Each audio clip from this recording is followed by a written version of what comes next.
I wanted to give myself a few days to think about what I was going to say in this video before I went out and did it, because there's a lot going on here and I'm seeing a lot of people obviously predictably going at Arsenal and going for their necks almost. In life in general, I always like to see both sides to things, and in this scenario it is no different. However, I do feel like I am more leaning towards defending Arsenal because I feel like there's a lack of that right now. The general consensus for Arsenal is that they bottled the league, which I must highlight has got some reasoning behind it, and valid reasoning too, because let's not forget, as recent as April, Arsenal were 8 points clear of Manchester City. Since then, they have won 2 of their last 7 league games, failing to beat Southampton at home, West Ham United away, Brighton at home, and they had some pretty big games in Liverpool, in Chelsea, Newcastle, and of course Manchester City. This was always seen as the crunch time, the time that Arsenal really had to step up and they really had to show what they were about. And when the time came for Liverpool away, for West Ham away, they started wobbling. Not just wobbling and struggling, but being 2-0 ahead in both games. Then they had a must-win game at home to Southampton, who were at the time almost relegated at this stage. They had already given up on trying to stay up pretty much, well, for the main portion of the fan base at least, and they still couldn't beat them. Despite a comeback in the last couple of minutes, it was still not enough, and they simply had to win that game. And for me, it was at that moment that Arsenal lost the league, and it all came crashing down on Sunday when Brighton beat Arsenal 3-0 at the Emirates in a dominant performance, and was really weak of Arsenal in that game. So before we do get into it, feel free and smash a like button. Let's try to hit 3,000 likes, and most importantly, tell me down below your thoughts on Arsenal. Have they bottled the league? Are they up against a incredible machine in Manchester City? And whichever side of it you are, tell me, why do you think they have fallen short at the final hurdles? Thank you for 350,000 subscribers. I believe almost over 80% of the recent viewers on my channel are not subscribed, so if you would like to hit that sub button, then it means a lot. And also shout out to my old sponsors, 365kitshirts.com. I forgot that I still owe them one more promotion. So yeah, I had them for a year. Replica football shirts for retro, for training gear, for current clubs as well, all across the world. The retro shirts especially are really nice to have, so link is down below top of the description. This is a good option for people who can't afford to spend £50-60 on a football shirt, so link is down below. And with that said, let's get straight into it.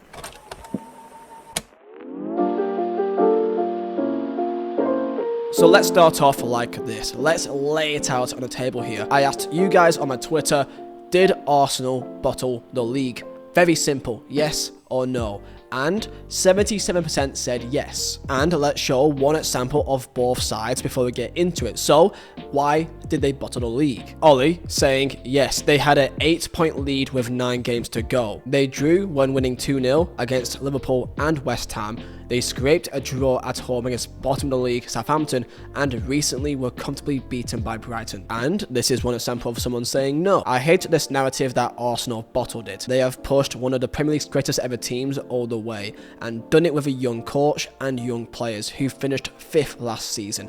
It is nothing but a success. They fell short, they'll be stronger for it. We do need to keep in mind here that as of, I believe, last week, Arsenal spent 247 nights top of the table in comparison to Manchester City's 14. Arsenal has spent pretty much the entire year top of the league. However, I want to start off by defending Arsenal here because I feel like not many people are doing it, so I want to give that side to it here. So, Arsenal, why for me have they not bottled the league? Well, I kind of want to twist the word from not bottling the league, but to throwing away the league, if that can maybe make it sound a little bit easier. At the end of the day, no one thought that Arsenal would even be in the top 4 at the start of the year. No one thought that. I urge you to go and look at everyone's predictions on YouTube, or even paid professional pundits on Sky, BT. No one thought that Arsenal would be 4th or 3rd or second, and most definitely not first. Last year, Arsenal were pushing for top 4 and they fell and bottled it at the last hurdle, and everyone kind of felt like Arsenal, they had these young players, but they clearly didn't have what was needed to go all the way, and people felt like they didn't have that right culture in place to go and even be in a top 4, because the consistency and squad depth was always a concern. Everyone knows how young Arsenal's players are and the lack of experienced leaders in that team as well. They've got some leaders in there, but the experience is lacking. You look at their team, and when you're looking for your big figureheads to drag you over the line and players that's been there and done that, there's a severe lack of it. The only one that I can point at to be a leader is Granit Xhaka, and also potentially Zinchenko as well. He's got some leadership traits as well, but other than that, you are really lacking that kind of experience that can drag you over the line for a trophy, never mind a title up against Manchester City. One term that has been thrown around a lot, and it does make sense, is the pressure. When the pressure hits, the last couple of games of the year, those big games, can you handle the pressure? Can you deal with the pressure? And they haven't. And then there is a squad depth that every single person knew was very weak. You have one key injury in midfield, you have one key injury especially in the defence, and you know that the next backup is not at the same quality. And what has happened is in one person in William Saliba, who got injured against Sporting Lisbon in Europa League, and Rob Holding had to go take his place, which going from William Saliba to Rob Holding is quite a big drop off. However, it did seem like he was okay. They beat Crystal Palace 4-1, they beat Leeds 4-1, but then came the fateful game, Liverpool away. I remember watching it, and Arsenal blew them out the water almost in that first half. Liverpool fans highlighting that when Xhaka pushed Trent, that is when everything changed, which is probably not the reason why,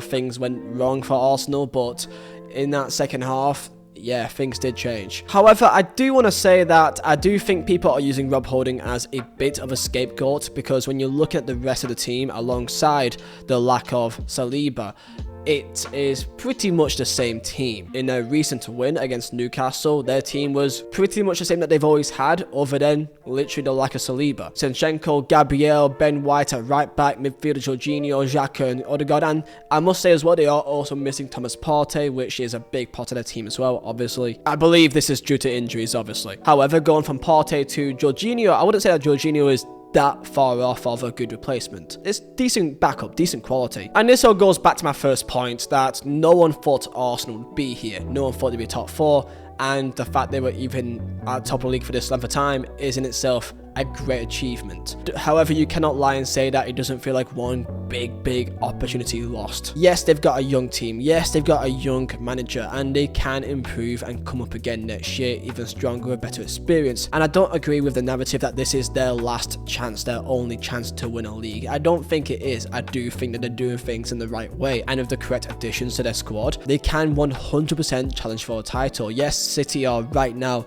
the best team in the world, and they can, in my opinion, go on and do the treble, and they have got an insane team. However, as we saw this year in the first half, they are not perfect at all times, and that did allow Arsenal to gain ground on them and to have that points lead. But to say that Arsenal have lost their one big chance, I don't think is correct. However, let's go into why they potentially have bottled it. Gary Neville and Arsenal fans have been a entertaining watch to have in the last few weeks and months. And on the topic of bottling, this is what Gary Neville had to say about Arsenal. Bottling it is a very negative phrase to level at anyone or any team, so can understand why so many stay clear of using it. However, too much emotion and hurrying things are signs it's happening, along with looking leggy, being tense in your play, and making simple errors fit the description of bottling it. If you bottle it early enough, you can catch it and snap out of it by telling yourself, what are we worrying about, and we've got nothing to lose now. That's the energy they need to take into City Wednesday. Everyone thinks we've gone, we're underdogs now, so let's go for it. I love watching Tata run-ins as these emotions swing back and forth. This was, of course, before they played Manchester City and went on to lose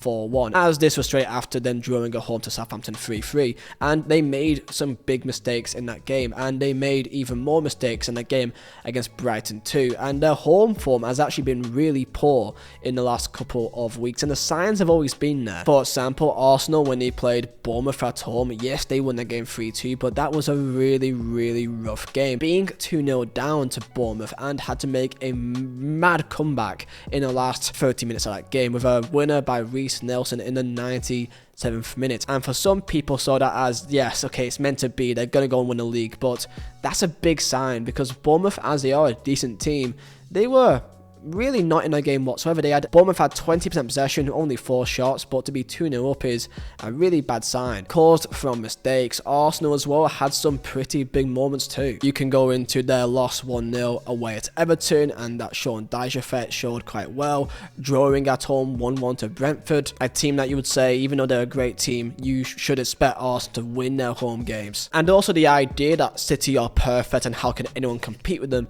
is only something that is quite recent, because don't forget, 2-3 months ago, they were in a very weird situation that they just couldn't seem to find the right system. Pep Guardiola literally even came out and said that he didn't even recognize his team. Don't forget, back in January, February, there were genuine people going out there and saying that Haaland made City worse. This was a genuine debate that we were having, well, not we, but the general football sphere. They were having this conversation on Sky, on BT, or all over social media, saying that Haaland made City worse, that Haaland did not fit the Pep style of play, and that he was being fit in just to fit him in. The shift from Haaland made City worse to now they are the greatest team ever to exist and they can go and win a treble. This switch is just not normal, but it is predictable, and I do think that is one kind of coping mechanism that Arsenal fans are using to almost, make themselves feel better, because City are amazing. They've been amazing for the last 2-3 months, but that is not the entire year, because Arsenal at the start of the year had similar or same form as City. They won, I swear, like almost every single game of the first, is it 12-13? They lost to United 3-1. I'm pretty sure they only lost one game in the league up until that Everton game. I swear they didn't even lose, other than United away. I'm pretty sure that the loss against Everton was the first time they lost in 4 months.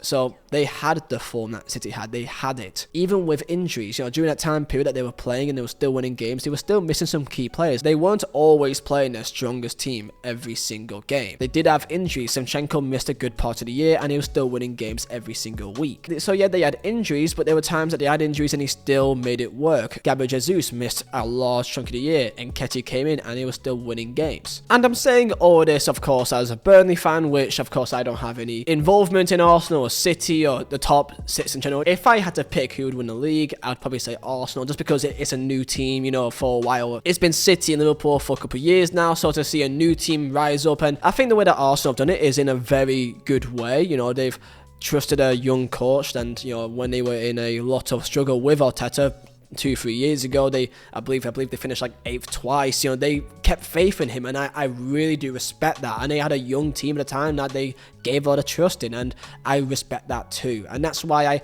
probably would, if I could pick, I would rather have Arsenal win the league, because I think that it is a better story, but also a great achievement too, because I think they, again, as I said earlier, did not expect to be here, and they shouldn't be here. Their squad is not that good. Their team is good. Their main 11 is a really good team. However, their squad is not good enough to be a Premier League winning team in comparison to Man City. Arsenal, they've not done what Chelsea have done and spent so much money and failed. They spent some money on some key players, but nothing that's out of the ordinary compared to really any other side in the top 4. Yes, it is important that perspectives change, and yes, even though no one thought that they were going to go and be winning a league or even be in top 4, the expectation that then changed because of how well they were doing. I mean, again, they lost only one game up until February.